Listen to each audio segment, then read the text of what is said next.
Quand on souffre d'états grippaux ou de rhume, il faut se soigner rapidement, mais les médicaments ne sont pas automatiques.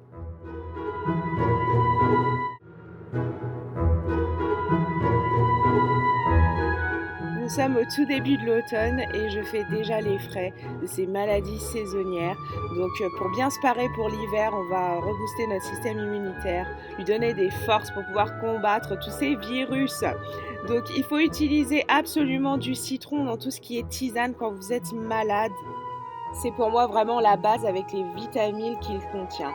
Ensuite, le gingembre. C'est un antitussif naturel, il dégage les bronches et il permet aussi d'avoir un confort respiratoire. Donc quand on a la grippe, c'est vrai que c'est plutôt appréciable. Et c'est un antifièvre aussi.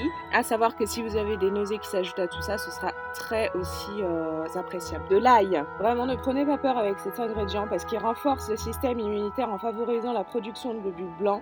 C'est un antibactérien et un antiviral. Donc vraiment, même si ça a un goût qui est un petit peu prononcé, ça fait vraiment des miracles et c'est très très important dans cette tisane. J'ai mis un morceau de cannelle, donc c'est un antibactérien, un antifongique très puissant. Donc pour tout ce qui est bactéries et microbes, c'est génial.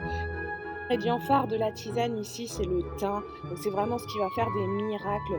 Le thym, j'en ai utilisé de deux sortes. Donc une branche qui vient du Maroc directement et l'autre que vous trouvez basiquement dans les supermarchés. Il est excellent pour la toux, les courbatures, les frissons, les angines.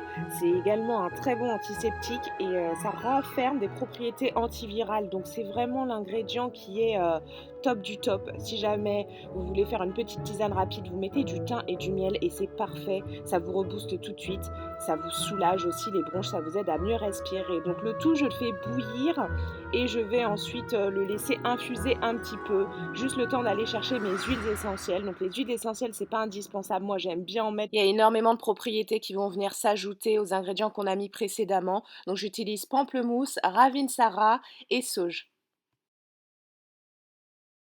Donc voilà, on a une magnifique tisane. Moi j'appelle ça une potion de grand-mère parce qu'avec tout ce qu'on met dedans et surtout avec l'ail, c'est vrai que ça fait assez grenier et tout ça. La touche finale, ça va être le miel. Donc ici, j'utilise un miel de colza qui est très doux et qui a une texture crémeuse, onctueuse comme ça. Le rêve quand on est malade, donc ça vraiment, ça va aider à soulager les gorges irritées et en plus, ça va avoir un pouvoir sucrant naturel. Parce que moi, je mets jamais de sucre dans mes thés et tisanes. Donc du coup, pour ceux qui ont un petit peu de mal, le miel, voilà, c'est le petit côté sucrant.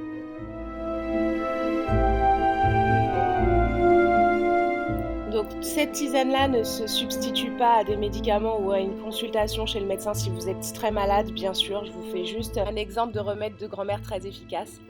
Et je pense que nos grand-mères, on peut les croire là-dessus parce qu'elles savaient vraiment à l'époque ce qu'il fallait, à quel moment. Il n'y avait pas toute cette industrie des médicaments et qui au final vous détruit votre santé très clairement.